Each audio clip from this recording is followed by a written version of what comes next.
से आप सभी लोग एक बार फिर से स्वागत था आपका हमारे YouTube channel study with Yogesh में। आज आपके क्रैश कोर्स का डे नंबर 41 है और अब इसके बाद अभी हमने 50% रास्ता तय नहीं किया है, ठीक है। यानी अगर हमें 50% जाना है तो उसके लिए भी हमारे पास 3-4 क्लासेस इसके बाद बचती हैं।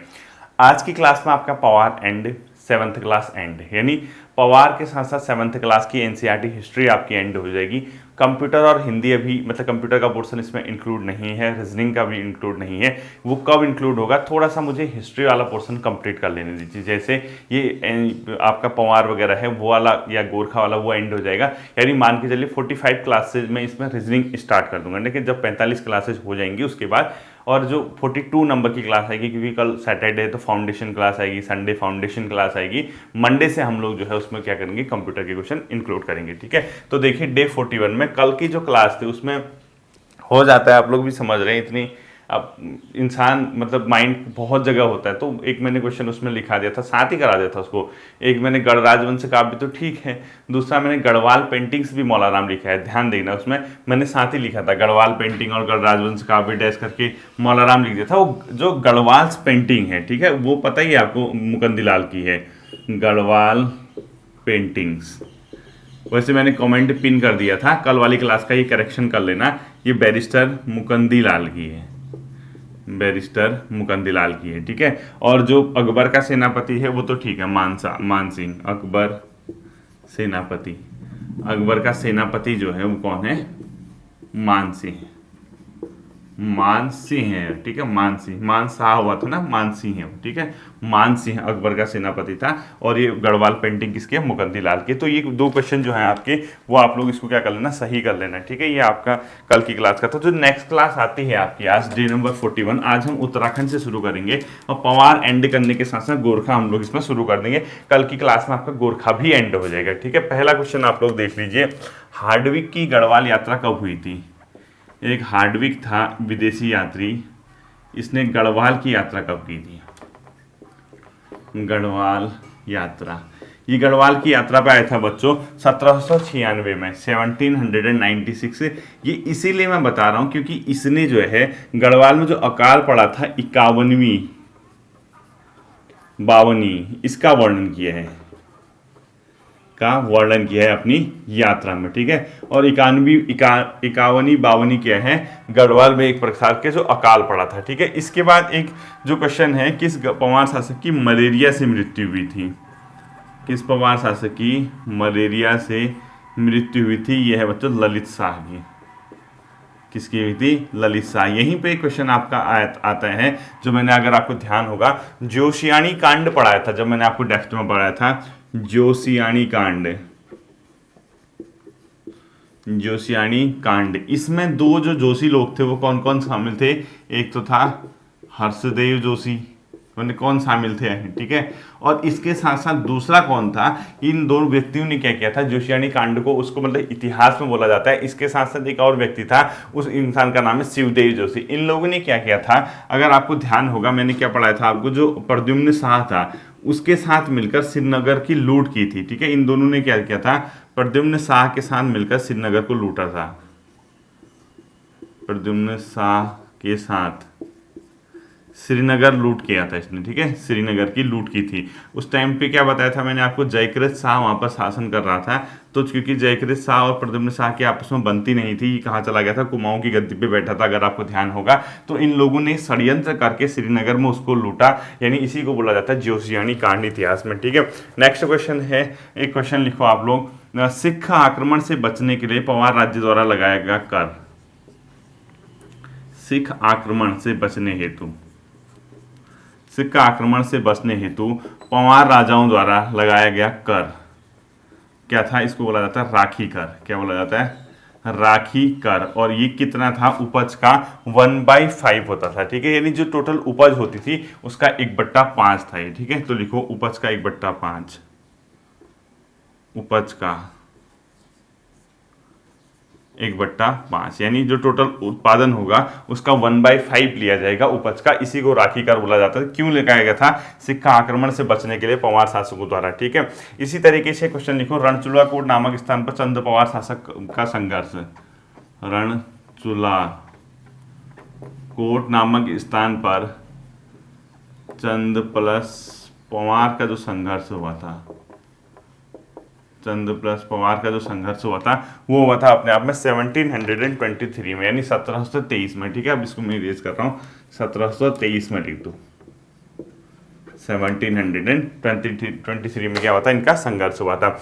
इसके बाद अगला आता है सिख गुरु हरराय के पुत्र को रामराय को शरण देने वाला पंवार शासक। लिखो, सिख गुरु हरराय के पुत्र, सिख गुरु हरराय के पुत्र रामराय को शरण, गुरु रामराय को शरण देने वाला पंवार शासक कौन था? फतेह शाह,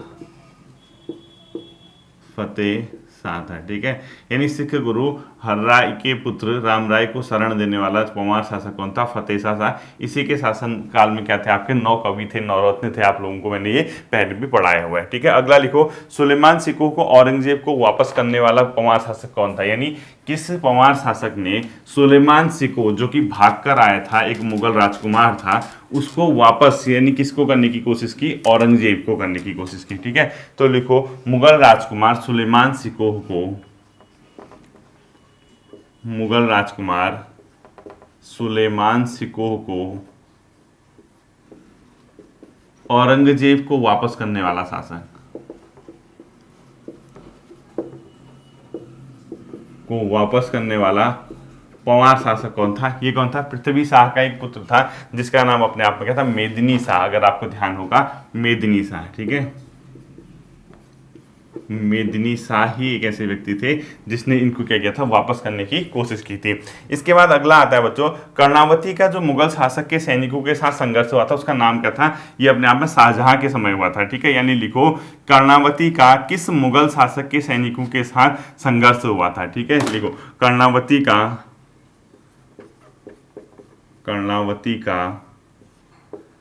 किस मुगल शासक के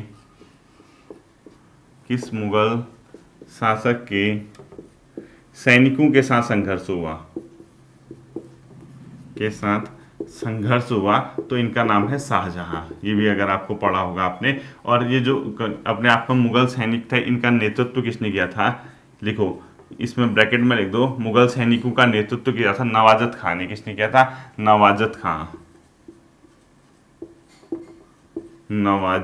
खान ने क्या किया था? मुगल सैनिकों का नेतृत्व किया था। ये ध्यान रखना। ठीक है, नेतृत्व किसने किया था? नवाजत खान ने नेतृत्व किया था। तो कर्णावती का मुगल शासक सैनिकों के साथ संघर्ष किसके समय हुआ था? शाहजहां के समय हुआ था। और इसका नेतृत्व किसने किया था? मतलब जो मुगल शासक है उनके सैनिकों का, तो ये किया था अपने आप में नवाजत खान। ये क्वेश्चन भी आपको क्या रखना है बच्चों? ध्यान में रखना है। ठीक है, इसके बाद सीधे हम आ जाते हैं बच्चों गोरखा वाले पोर्शन पे, यानी गोरखा से संबंधित जो आपके क्रैश कोर्स में इंपोर्टेंट क्वेश्चन हो सकते हैं, जो आपके एग्जाम में मतलब एक हिसाब से फायदेमंद सिद्ध हो सकते हैं, उसकी ओर आते हैं। ठीक है, तो पहला क्वेश्चन लिखो, गोरख्यानी किस चीज को कहा जाता है? यानी गोरखानी क्या था?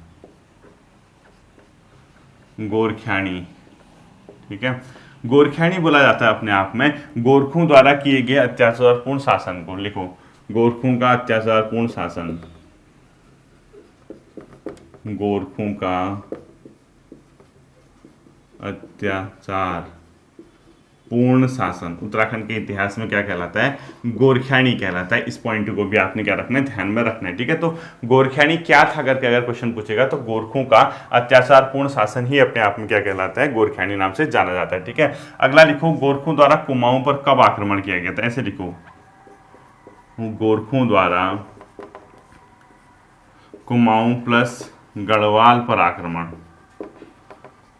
कुमाऊं प्लस गढ़वाल पर आक्रमण। देखो, कुमाऊं पर किया था इन्हें 1790 में पहली बार, गढ़वाल पे किया था 1791 में। ऐसे लिख देना। ठीक है, आप लोग समझ जाओगे 1791 और 1790 में। और जब 1790 में कुमाऊं पर आक्रमण किया था उस समय कुमाऊं का शासक कौन था? महेंद्र चंद। लिखो, महेंद्र चंद के समय, महेंद्र चंद के समय। और यहाँ लिख दो, गढ़वाल पर जब आक्रमण किया था उसमें था पहले आक्रमण के समय प्रद्युम्न शाह। ठीक है, ये इस तरीके से आप लोग देख लेना। और जो यहाँ पर आक्रमण हुआ था कुमाऊं पर, रण बहादुर शाह के नेतृत्व में हुआ था। लिखो, रण बहादुर शाह, यानी गोरखा सेनापति जो था गोरखाओं का उस टाइम कौन था? ये रण बहादुर शाह था, गोरखा सेनापति। और इसके बाद अगला आपने क्वेश्चन लिखना है, लंगूरगढ़ की संधि कब हुई थी? 1792 में। ठीक है, लंगूरगढ़ की संधि लिखो, लंगूरगढ़ संधि, ये मैंने शायद आपको पहले भी बता दिया है। 1792 में किसके बीच हुआ था? पंवार प्लस गोरखा शासकों के बीच, पंवार प्लस गोरखा शासकों के बीच। पंवार शासक कौन था उस टाइम? प्रद्युम्न शाह। पंवार शासक के ब्रैकेट में लिख लो प्रद्युम्न शाह था और गोरखों के बीच, ठीक है। अगला लिखो, गोरखों ने गढ़वाल पर पूर्ण अधिकार कब किया था? ठीक है, लिखो पूरा अधिकार, गोरखों का गढ़वाल पर पूर्ण अधिकार, यानी पूरी तरीके से गढ़वाल का कब्जा कब कर लिया? 1804 में, 1804 में। और 1804 में क्यों किया? क्योंकि इस 1804 में एक युद्ध हुआ था जिसको बोलता है खुड़बुड़ा का युद्ध, खुड़बुड़ा युद्ध, ठीक है। कभी पूछेगा खुड़बुड़ा युद्ध कब हुआ था? 1804 में। और कभी पूछेगा किस युद्ध के बाद गढ़वाल पर गोरखों का पूर्णतः कब्जा हो गया, तो उस टाइम में खुड़बुड़ा का युद्ध लगा देना, ठीक है। और एक खुड़बुड़ा का युद्ध किस किस के बीच हुआ था? गोरखा प्लस प्रद्युम्न शाह। और किसकी मृत्यु हुई थी? प्रद्युम्न शाह की, ठीक है, प्रद्युम्न शाह। इसमें किसकी मृत्यु हुई थी? अपने आप में प्रद्युम्न शाह की हुई थी। किसमें? एक खुड़बुड़ा के युद्ध में। इसके बाद अगला जो क्वेश्चन आता है, गोरखाकालीन नैथणा का किला लिखो। गोरखाकालीन नैथणा का किला, गोरखाकालीन नैथणा का किला किस जनपद में है? अल्मोड़ा में। गोरखाकालीन नैथणा का किला किस जनपद में है? अगर कभी पूछता है तो अल्मोड़ा में, ठीक है। इसके बाद अगला लिखो, हर्षदेव जोशी को विभीषण की संज्ञा किसने दी थी? राहुल सांकृत्यायन ने। यानी जो हर्षदेव जोशी था चंद्र शासन के समय में, उसको विभीषण की संज्ञा दी थी। हर्षदेव जोशी को विभीषण की संज्ञा लिखो, हर्षदेव जोशी को किसने विभीषण की संज्ञा दी? किसने विभीषण की संज्ञा दी? तो ये है अपने आप में राहुल सांकृत्यायन जी, ठीक है, राहुल सांकृत्यायन जी ने क्या दी? इनको थी विभीषण की संज्ञा दी थी हर्षदेव जोशी को। इसके बाद अगला आता है आपका जो इंपॉर्टेंट क्वेश्चन अपने आप में हो सकता है, खुड़बुड़ा का युद्ध की डेट भी पूछ सकता है, ठीक है। लिखो जो मैंने अभी बताया था, खुड़बुड़ा युद्ध विथ डेट, ठीक है, यानी हमें इसकी डेट भी याद रखनी है। 14 मई 1804, यानी 14 मई 1804 को क्या हुआ था? खुड़बुड़ा का युद्ध हुआ था। कौन मारा गया था पूछेगा तो प्रद्युम्न शाह, ठीक है। अगला लिखना आप लोग यहाँ पर, प्रद्युम्न शाह की हत्या का आरोप किस महंत पर लगाकर उसे कड़ाई द्वीप का सामना? श्री हरसेवक। मोस्ट इंपोर्टेंट लिखो, प्रद्युम्न शाह की हत्या का आरोप, प्रद्युम्न शाह की हत्या पर किस महंत को, किस महंत को कड़ाई द्वीप, कड़ाई द्वीप का सामना करना पड़ा? ये एक प्रकार की गोरखाकालीन क्या थी? अपने आप में एक प्रकार की न्याय व्यवस्था थी, ठीक है। इसका नाम है बच्चों हरसेवक। क्या लिखोगे? महंत हरसेवक, ठीक है। श्री महंत हरसेवक लिख दो कड़ाई द्वीप के आगे, श्री महंत हरसेवक, महंत हर सेवक को, ठीक है। श्री महंत हरसेवक को क्या किया था? कड़ाई द्वीप का अपने आप में सामना करना पड़ा था। ये क्वेश्चन भी आप लोग ध्यान रखना, ठीक है। इसके बाद अगला आता है, कुमाऊं में गोरखाकालीन प्रथम बंदोबस्त किसने किया? लिखो कुमाऊं में गोरखाकालीन, कुमाऊं में, ठीक है, ब्रैकेट में कुमाऊं लिख देता हूं। कुमाऊं में गोरखाकालीन प्रथम यानी भू बंदोबस्त किसके समय हुआ था? यानी प्रथम बंदोबस्त लिखो, प्रथम बंदोबस्त किसके समय हुआ था? सुब्बा जोगामल्ल के समय, सुब्बा जोगामल्ल, सुब्बा जोगामल्ल के समय हुआ था, ठीक है। अगला लिखो, नरसाही का मंगल किसके समय की घटना है? मोस्ट इंपोर्टेंट लिखना है, ठीक है। नरसाही का मंगल किसके समय की घटना है? ये सब समझाया था मैंने आपको, अगर ध्यान होगा तो। नरसाही का मंगल किसके समय की प्रसिद्ध घटना है? तो ये है सुब्बा जोगामल्ल के समय, ठीक है। तो नरसाही का मंगल किसके समय की घटना को कहा जाता है? तो सुब्बा नरसिंह या नरसा, सुब्बा नरसिंह कर देना, सुब्बा जोगामल्ल नहीं, सुब्बा नरसिंह, ठीक है। देखो नरसाही का मंगल किसके समय की घटना है? सुब्बा नरसिंह, सुब्बा नरसिंह के समय की ये घटना है, ठीक है। सुब्बा नरसिंह के समय की नरसिंह का मंगल, एक नरसाही का मंगल मैंने अगर आपको पढ़ाया था, अगर ध्यान होगा तो, ठीक है। अगला लिखो, अंग्रेज अधिकारी रेपर का गढ़वाल आक्रमण, मतलब गढ़वाल पर जो आगमन हुआ उस समय वो कौन वहां पे गोरखा शासक था? तो हस्तिदल चौतरिया के समय। लिखो अंग्रेज अधिकारी, अंग्रेज अधिकारी, क्वेश्चन लिखना है, ठीक है। अंग्रेज अधिकारी रेपर का, रेपर का गढ़वाल आगमन, रेपर का गढ़वाल आगमन किस गोरखा शासक के समय हुआ था? हस्तिदल चौतरिया बोलते हैं इसको, ठीक है, लिखो हस्तिदल चौतरिया, यानी हस्तिदल चौतरिया के समय ही क्या आए थे? गढ़वाल में आया था, ठीक है। अगला लिखो आपको, जागरिया तथा ढाकरिया गोरखा सैनिक होते थे, ठीक है, लिखो जागरिया प्लस ढाकरिया, ये क्या होते थे? जागरिया जो होते थे बच्चों, नए सैनिकों को बोला जाता था। मतलब गोरखा काल में जो नए सैनिक होते थे उनको जागरिया बोलते थे, जबकि ढाकरिया जो होते थे ऐसे सैनिक जो सैन्य सेवा देने के बाद रिटायर, यानी रिटायर्ड सैनिक, यानी जो सेवानिवृत्त हो चुके हैं, ठीक है, रिटायर्ड सैनिकों को क्या बोलते थे? ढाकरिया बोलते थे। और इनके समय में जज या न्यायाधीश क्या कहलाता था? विचारी, लिखो गोरखा शासन में जज या न्यायाधीश किसको कहते थे? विचारी को। जज या न्यायाधीश किसको कहते थे? विचारी को। अगला लिखो, न्याय हेतु दिव्य न्याय प्रणाली प्रचलित किसके समय थी? गोरखों के समय। लिखो न्याय हेतु दिव्य न्याय प्रणाली, न्याय हेतु दिव्य न्याय प्रणाली किसके समय में प्रचलित थी? दिव्य न्याय प्रणाली जो प्रचलित थी वो किसके समय थी? अपने आप में जो है एक गोरखों के समय, ठीक है। दिव्य न्याय प्रणाली किसके समय प्रचलित थी? गोरखा शासकों के समय ही दिव्य न्याय प्रणाली अपने आप में प्रचलित थी। इसी के साथ अगला लिखो, गोरखाली में सैन्य शिविर क्या कहलाता था? खलंगा। खलंगा किसको बोलते थे? सैन्य शिविर को, जहाँ सेना इनकी रहती थी। गोरखाली में सैनिक शिविर होते थे, ठीक है। गोरखाली में जो सैन्य शिविर होते थे क्या कहलाते हैं? अपने आप में खलंगा कहलाते थे। सैन्य शिविरों को ही खलंगा बोला जाता था, ये ध्यान रखना, ठीक है।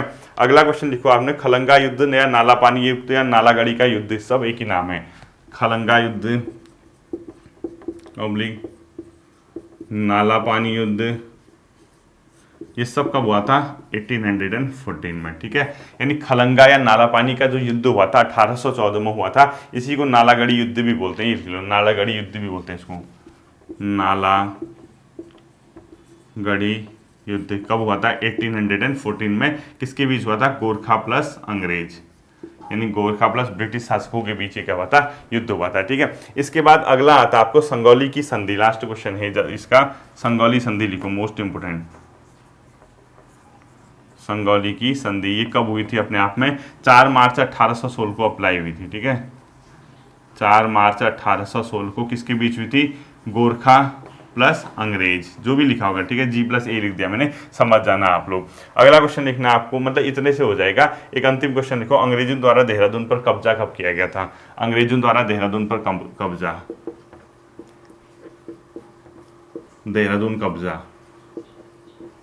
देहरादून पे कब्जा कब किया था? 30 नवंबर 1814 को, यानी 30 नवंबर 1814 को अंग्रेजों द्वारा क्या किया गया था? अपने आप में देहरादून पर कब्जा किया गया था। तो ये था आपका उत्तराखंड वाला पोर्शन आज का, ठीक है। अब इसमें क्या है, हम लोग नेक्स्ट क्लास यानी 40 कौन सी है? 48 41 है, 42 में हम गोरखा भी समाप्त कर जाएंगे, ठीक है। यानी 42 क्लास आते आते आपके गोरखा के जो इंपॉर्टेंट क्वेश्चन हैं वो भी क्या हो जाएंगे? एंड हो जाएंगे। अब इसके बाद सीधे जो आता है आपका आज के सेशन का GS वाला पोर्शन आता है। तो GS वाले पोर्शन को आप लोग देखिए कैसे इसको क्या करना है, तैयार करना है, देखिए, ठीक है। यहाँ से आज के सेशन का GS आएगा। तो ये जो थोड़ा सा लेंदी सेशन हो रहे हैं जैसे क्वेश्चनों के, ये मजबूरी है बच्चों, ये क्योंकि एक हिसाब से देखा जाए तो रिवीजन भी है। जो पुराने बच्चे हैं जो पढ़ते हुए आए हैं उनके लिए तो खैर एक प्रकार की जड़ी बूटी है, रिवाइज ही हुआ नहीं। तो NCERT GS हिस्ट्री की हमारी आजकल चल रही है, NCERT, ठीक है। देखो पहला क्वेश्चन इसमें लिखना। अब ये तो लिखने की जरूरत नहीं, जनजातियां भारत में कहाँ कहाँ पाई जाती हैं, भील, कोल, गोंड वगैरह, कोरगा, ये लिखो। पहला क्वेश्चन लिखा, बंजारे कौन थे? बंजारे कौन हुआ करते थे, ठीक है। तो इसमें लिखना आपको, व्यापारी खानाबदोश होते थे बच्चों, ठीक है।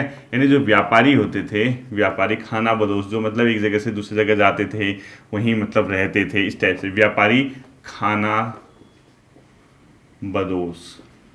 ये क्या कहलाते थे? अपने आप में बंजारे कहलाते थे। इसके बाद अगला आता है आपका जो इंपॉर्टेंट क्वेश्चन है, अकबर के समय क्या हुआ था ना, एक 1565 में अकबर ने आसिफ खां के नेतृत्व में मुगल सेना ने गढ़ कटंगा पर हमला किया था। वहाँ की जो वहाँ का जो रानी थी वहाँ का उसने सामना किया था, रानी दुर्गावती थी। तो लिखो, अकबर की सेना अकबर की सेना द्वारा 1565 में गढ़ कटंगा पर हमला किया, वहां की मतलब उसका सामना किसने किया? गढ़ कटंगा हमला किया गया, जिसका सामना किसने किया? जिसका सामना किसने किया? जिसका सामना किया रानी दुर्गावती ने। ठीक है, यानी आपको ये क्वेश्चन ऐसे पता होना चाहिए, पूरा लिखना आप लोग। अकबर ने जब कहाँ किया था? गढ़ 1565 में गढ़ कटंगा पर हमला किया, तो वहां का सामना जिस मतलब शासिका ने या रानी ने किया, रानी दुर्गावती थी। ठीक है, ये क्वेश्चन भी आता है आपका पेपर में, रानी दुर्गावती ने। ठीक है, ये इंपॉर्टेंट क्वेश्चन अपने आप में हो जाएगा। इसके बाद अगला लिखना आपको, यहाँ से जो क्वेश्चन आ सकता है वो लिखना है, अहोम जनजाति के लोग मूल निवासी कहाँ? एक अहोम जनजाति सुनी होगी आपने भारत में, अहोम जनजाति, अहोम जनजाति, इनका जो मूल है वो म्यांमार से है बच्चों। मूल कहाँ से बिलोंग करती हैं? म्यांमार से करती हैं। कहाँ से करती हैं? म्यांमार से करती हैं, ध्यान में रखना है। ठीक है, और इसके अंतर्गत एक पाइक शब्द आता है। पाइक किसको कहा जाता है? श्रमिकों को। लिखो, अहोम जनजाति के अंदर पाइक विद्रोह सुना होगा ना आपने कहीं। पाइक शब्द का अर्थ क्या है? ये होते थे बच्चों श्रमिक। अहोम जनजाति के अंदर पाइक शब्द का क्या तात्पर्य है? इसको बोलते हैं, श्रमिकों को बोलते थे पाइक। ठीक है, अगला क्वेश्चन लिखना है। इन्हीं के अंदर एक क्वेश्चन आता है, दक्षिण भारत में धार्मिक आंदोलनों का नेतृत्व किसने किया था? उसके अंदर दो चीज है, नैनार और अलवार। तो लिखो, आप इस तरीके से पूछता है कि नैनार कौन थे, अलवार कौन थे। ठीक है, पहले लिखो, दक्षिण भारत में धार्मिक आंदोलनों का नेतृत्व, धार्मिक आंदोलन का नेतृत्व, ये थे नैनार प्लस अलवार। ये दो कम्युनिटी बनती थी। ठीक है, अब आपको ये पूछता है कि नैनार कौन थे, अलवार कौन थे? जो नैनार थे वो अपने आप में क्या थे? शैव मतालंबी, यानी शैव संतों को बोला जाता था। जो शिव के भक्त थे उनको बोलते थे नैनार, शैव संत। ठीक है, और जो अलवार थे वो थे बच्चों वैष्णव संत, यानी वैष्णव को जो मानते थे वो थे अलवार। अब आपको याद कैसे होगा? आप नैनार अलवार में से एक याद रखना, वो रखना अलवार। और में वो आ रहा ना, तो वो मतलब वैष्णव। ठीक है, वो से बाकी खुद अगर एक वैष्णव है तो दूसरा क्या हो जाएगा? मतलब अपने आप में शैव मतावलंबी हो जाएंगे। ठीक है, ये क्वेश्चन पूछता है आपसे पेपर में कि नैनार कौन थे और अलवार कौन थे। उस समय आपका क्वेश्चन यहाँ से गलत नहीं होना चाहिए। ठीक है, ये इंपॉर्टेंट क्वेश्चन अपने आप में रहता है। इसके बाद जो अगला क्वेश्चन यहाँ से आपका बन सकता है वो बनता है, तेवरम और तिरुवाचकम गीतों का संकलन किस संतों ने किया? लिखूं, तेवरम प्लस तिरुवाचकम गीतों का संकलन, गीतों का संकलन ये किसने किया बच्चों? नैनार संतों ने, यानी नैनार संतों ने इन गीतों का किया था, अपने आप में संकलन किया था। ठीक है, इसके बाद आता है एक बहुत इंपॉर्टेंट क्वेश्चन, अलवार संतों के गीत संकलित किसमें हैं? यानी वैष्णव वालों की, अलवार संतों के गीत किसमें संकलित हैं? यानी अलवार संतों ने जो अपने गीत संकलित किए हैं वो किए हैं बच्चों किसमें? दिव्य प्रबंधम में। ठीक है, इसका नाम है दिव्य प्रबंधम और इसकी संख्या है 12। बहुत इंपॉर्टेंट क्वेश्चन है, दिव्य प्रबंधम, और इनकी संख्या लिख दो ब्रैकेट में 12। 7th में ये स्टैंडर्ड है, आप लगा लो। संख्या कितनी है इसकी? 12 है। ठीक है, तो हम इसके बाद कल से मॉडर्न हिस्ट्री तक पहुंच जाएंगे। अगला लिखना आपको, शंकराचार्य किस चीज के यानी अद्वैतवाद का समर्थक कौन था? लिखो, ये क्या होता है? ये तो फिर दर्शन वाली बात होगी ना, यहाँ नहीं बताया जा सकता। अद्वैतवाद के समर्थक कौन थे? शंकराचार्य। शंकराचार्य किसके समर्थक थे? अद्वैतवाद के। और यहीं पे विशिष्ट द्वैतवाद आता है, विशिष्टाद्वैतवाद के संपादक कौन थे या इसको किसने चलाया था? ये थे रामानुजाचार्य।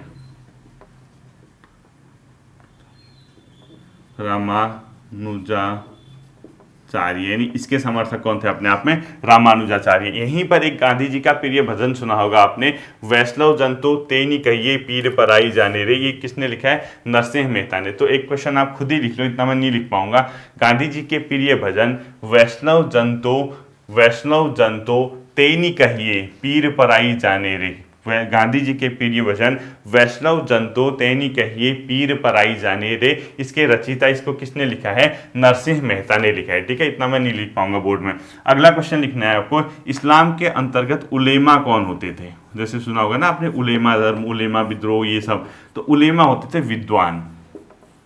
जो इस्लाम धर्म के अंदर विद्वान थे उनको क्या बोला जाता था, उलेमा कहा जाता था। ठीक है, नेक्स्ट क्वेश्चन आपने लिखना है, खानकाहों का क्या तात्पर्य, सूफी लोगों का निवास स्थान होता था ये। खानकाहों का, ये भी बहुत आता है पर खानकाहे उसका तात्पर्य, इसका सीधा मतलब है जहां पर सूफी लोग क्या करते थे, निवास करते थे। ठीक है, सूफी निवास स्थान को क्या बोलते थे, खानकाहे बोलते थे। ठीक है, यानी खानकाहा क्या होता था, सूफी लोगों का निवास स्थान होता था। नेक्स्ट क्वेश्चन लिखना है सूफी संतों का। ठीक है, अगला लिखना है आपको, रामचरितमानस की रचना किस भाषा में हुई है, अवधि में। ठीक है, तुलसीदास के रामचरितमानस की रचना, रामचरितमानस की रचना किस भाषा में हुई है, अवधि में लिखो, यानी अवधि भाषा में इसको क्या किया गया है, लिखा गया। और ये किसके द्वारा लिखा गया है अपने आप में, ये रामचरितमानस तुलसीदास द्वारा, पूरा लिखना है। ठीक है, अवधि भाषा में लिखा गया, इसको ध्यान में रखना आप लोग कि रामचरितमानस की जो रचना हुई है वो किस भाषा में हुई है, अवधि भाषा में हुई है। किसके द्वारा की गई है, ये तुलसीदास के द्वारा। क्या पता कभी एक नंबर पूछ दे आपसे, वहां पे कंफ्यूजन हो जाता है, ब्रज भाषा है कि अवधि भाषा है। ठीक है, तब आपको क्या करना है, ध्यान में रखना है। इसके अलावा जो क्वेश्चन आता है, विनय पत्रिका, गीतावली और कवितावली, और ये सब तो मैंने आपको खैर हिंदी के अंदर करा ही रखे हैं, आपको यहाँ लिखने की जरूरत नहीं है। सूरसागर, सूरसावली, कुछ नहीं। अगला लिखना आपको, जो सूरदास ने अपने ग्रंथों की रचना किस भाषा में की है, सूरदास के ग्रंथ जो है ब्रज भाषा में है। ठीक है, सूरदास ने अपने ग्रंथ की रचना किस में की है, ब्रज भाषा में। ठीक है, यानी सूरदास ने अपने ग्रंथों की रचना किस भाषा में की है, ब्रज भाषा में बेसिकली इनके ग्रंथ मिलते हैं। नेक्स्ट क्वेश्चन लिखना आपको, नामधर पद्धति की शुरू किसने की थी, शंकरदेव ने। एक इंपॉर्टेंट क्वेश्चन है आपका, नामधर पद्धति, इसमें क्या होता था, जो कविता होता है वो पाठ और प्रार्थना ग्रह के रूप में स्थापित करने की पद्धति, यानी पाठ और प्रार्थना गीतों के माध्यम से कविताएं कहते थे। ठीक है, पाठ के रूप में, उसको बोलते हैं नामधर पद्धति। तो लिखो नामधर पद्धति, नामधर पद्धति किसने शुरू की थी, ये की थी बच्चों शंकरदेव ने, शंकरदेव ने शुरू की थी। ठीक है, अगला लिखना है आपको, गुरु नानक का जन्म कहाँ हुआ था, तलवंडी में। गुरु नानक का जन्म कहाँ हुआ था, तलवंडी में हुआ था, और कहाँ पड़ता है, पंजाब में पड़ता है। ठीक है, यहीं पर अगला क्वेश्चन लिखना है आपको, जो इंपॉर्टेंट क्वेश्चन आता है, गुरु नानक द्वारा स्थापित धर्मशाला क्या है, उपासनाएं, ये तो लिखने की जरूरत नहीं आपको। नेक्स्ट क्वेश्चन लिखना है, गुरु नानक के उत्तराधिकारी कौन थे, यानी इनके बाद जो बना था, इनके जो उत्तराधिकारी थे वो थे बच्चों गुरु अंगद, गुरु अंगद थे। ठीक है, और इनका नाम लहणा था, ब्रैकेट में लिखो लहणा, यानी कि सिख गुरु को लहणा नाम से भी जाना जाता था, गुरु अंगद को जाना जाता था। ठीक है, यहीं पर एक बहुत इंपॉर्टेंट क्वेश्चन है, खालसा पंथ की स्थापना कब और किसने की थी, खालसा पंथ की स्थापना की थी बच्चों 1699 में गुरु गोविंद सिंह ने, गुरु गोविंद सिंह ने क्या की थी, खालसा पंथ की स्थापना की थी, ये भी ध्यान में रखना आपको। ठीक है, नेक्स्ट, अमृतसर शहर का निर्माण गुरु रामदास, अमृतसर शहर किसने बताया था,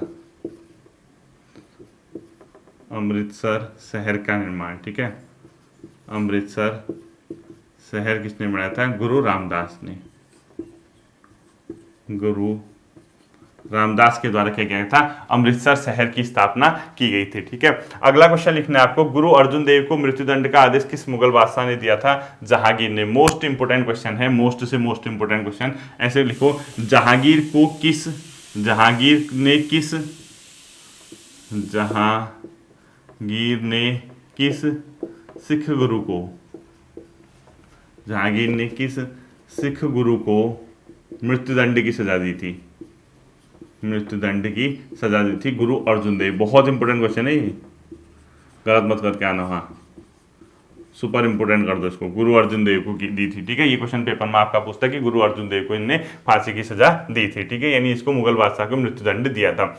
अगला क्वेश्चन लिखना है आपको, चैतन्य देव का संबंध किस राज्य से था, बंगाल से था। ठीक है, लिखो चैतन्य देव क्या लिखोगे, चैतन्य देव। इनका संबंध कहाँ से है, किस राज्य से है, बंगाल से है। और इसके ब्रैकेट में लिखो एक भक्ति संत थे, ठीक है। अगला क्वेश्चन, बाइबिल का जर्मन भाषा में अनुवाद किसने किया था, मार्टिन लूथर ने, ठीक है। लिखो बाइबिल का जर्मन भाषा में अनुवाद, बाइबिल का जर्मन भाषा में अनुवाद मार्टिन लूथर द्वारा, ठीक है।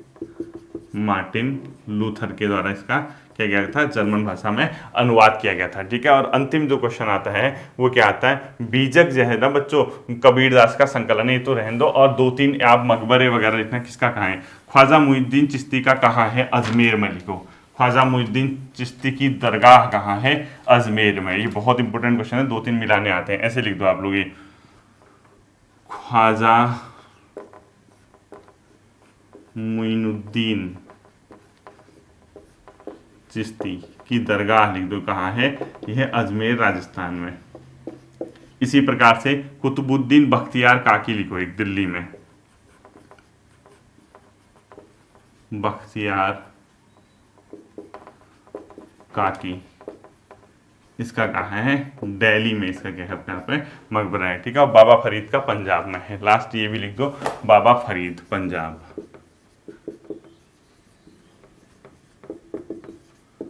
पंजाब में, ठीक है। ये था आपका 7th की एनसीईआरटी भी एंड होगी, ठीक है। 7th एनसीईआरटी एंड होगी, पंवार शासक आपके एंड हो गए, गोरखा आपका आधा हो गया, और पॉलिटी आपने एंड कर रखी है एनसीईआरटी, इकोनॉमिक्स आपने एनसीईआरटी एंड कर दी है, हिस्ट्री और हमारी चल रही है, इसके साथ साथ हम भूगोल चलाएंगे। और अभी हमारा 50% का रास्ता तय नहीं हुआ है, ठीक है। पढ़ना पूरा पड़ेगा, 90 डेज में कोई कसौटी वो मत रखना, रट देना, इसको रट के चले जाना, अगर कुछ नहीं भी पढ़ा है तो देख लेंगे फिर बाकी जो भी होगा, ठीक है। फिर मिलते हैं अगले सेशन पे, अपना ध्यान रखिए, थैंक यू।